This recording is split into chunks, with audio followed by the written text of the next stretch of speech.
The rivalry between the Soviet Union and the United States began shortly after World War II because of the influence of communism the Soviet Union had on Eastern Europe and the disagreement about reconstructing Germany. On October 16, 1962, the Cuban Missile Crisis became the closest these two sides came to nuclear warfare. The U.S. reacted with the aiming of nuclear weapons from Turkey at Cuba. The Cold War ended the spread of communism and stopped the tragedy of bombing the U.S. After the war, many countries tried to help rebuild Germany. The Potsdam Conference favored economically dividing Germany. They divided Germany into 4 economic zones. Germany was ruled by many countries. The east side was ruled by the Soviets and the west side was ruled by the Americans, British, and French. The powers failed to do what the conference wanted, though, and begun to pursue their own interests. The Russians and Americans wanted Germany to pursue different things, thus creating the Berlin Wall. The Soviet Union started the spread of communism in most of Eastern Europe and turned the east side of Germany into a communist government. The Bay of Pigs invasion occurred on April of 1961. The Americans led 1,400 American-trained Cubans in Cuba to overthrow Fidel Castro. The U.S. surrendered after less than a day of fighting, and afterwards Castro teamed up with the Soviet Union. He asked the Soviet Union to bring weapons, soldiers, and advisors. The Soviet Union did this because they knew that there were nuclear missiles in Eastern Europe and Turkey, so they needed to do something. On the 16th, Kennedy received these pictures.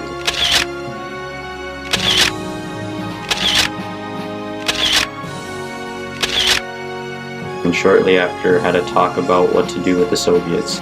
He had the Joint Chief of Staff, leaders of the U.S. Army, Navy, Marines, and Air Force, help him come up with a non-military action of a blockade. On October 18th, Kennedy met with Soviet Foreign Minister to talk about the missiles. He said that they were just defensive missiles.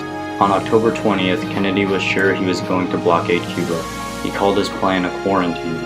On the 22nd, after Kennedy announced the situation to the public, he sent a letter to Soviet leader Nikita Khrushchev to dismantle missiles. He would remove the missiles only if the United States would not invade Cuba. Khrushchev still ordered the ships to keep coming with missiles. On October 24th, the U.S. ordered a blockade on Cuba, stopping the ships and making Khrushchev remove missiles. Secretly later, the Americans also removed their missiles from Turkey. A few months after the Bay of Pigs invasion, Cuban leader Fidel Castro was in need of protection. The CIA and U.S. State Department tried to push him from power 2 years before the Bay of Pigs invasion. He needed some protection in case there was another invasion from the U.S. He asked the Soviet Union to help take on the United States on December of 1961. Castro obligated the Soviets to protect the socialist organization. He asked the Soviets for weapons, advisors, and Soviet soldiers. The Soviets proposed to bring medium-range ballistic missiles.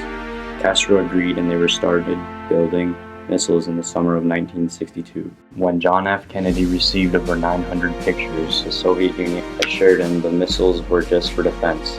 They could have used military action, but on October 20th, they announced that they were going to blockade Cuba. On October 22nd, Kennedy told the public that the Soviet Union was planting nuclear missiles just 90 miles off the U.S. coast. Good evening, my fellow citizens. This government, as promised, has maintained the closest surveillance of the Soviet military buildup on the island of Cuba. The purpose of these bases can be none other than to provide a nuclear strike capability against the Western Hemisphere. The public was stunned. That same night, John sent a letter to Nikita Khrushchev demanding the removal of the missiles. Khrushchev said the missiles were to protect Cuba and the ships wouldn't turn back. On October 24th, the United States sent U.S. ships to blockade Cuba. They stopped many ships carrying nuclear weapons and made them turn around. On October 28th, Nikita Khrushchev announced to the public that he would remove missiles from Cuba if the U.S. did not invade Cuba. They agreed to not invade Cuba, and under surveillance of the United Nations, the Soviets dismantled missiles. The removal of the missiles lasted until November 20th. In April of 1963, the United States used submarines to secretly remove the missiles from Turkey. So far, there were 100 tactical nuclear warheads already there in Cuba. Many events took place during this 45-long-year war between the United States and the Union of Soviet Socialist Republic. After the Cuban Missile Crisis ended, the United States dismantled their nuclear missiles in Turkey because they weren't being held at Newton. The Soviet Union also shot down an American U-2 plane. This was one of the two casualties that occurred in the Cuban Missile Crisis. When John F. Kennedy sent a naval blockade around Cuba, he prevented the Soviet Union from placing armed missiles 90 miles off the coast of the U.S. The Berlin Wall was also taken down because the United States stopping communism in the Eastern government. The spread of communism in Europe, Asia, and Africa had been put to an end due to the falling out of the Soviet Union in 1991. The Soviet Union was forced to dismantle missiles.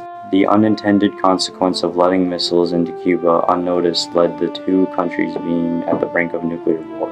The Cuban Missile Crisis influenced the fall of the Berlin Wall, which led to the collapse of the Soviet Union and eventually the end of the spread of communism. Also, it stopped nuclear warfare from ever breaking out, which would have led to the entire part of the Northern Hemisphere being wiped out. It also helped create the United Nations, which helps us stop communism today. After the Cuban Missile Crisis, both sides agreed to limit their nuclear weapons. This led to all countries coming to an agreement on reducing all of their nuclear weapons. Relations between Cuba and Russia was shaky afterwards. Cuba accused them of backing out and leaving them stranded. Looking back at it, the Cuban Missile Crisis convinced an already paranoid public that the communists were on their doorstep. The Cold War was a lot of chest-pounding and name-calling. There was not a lot of action. The Cuban Missile Crisis, on the other hand, made it seem real.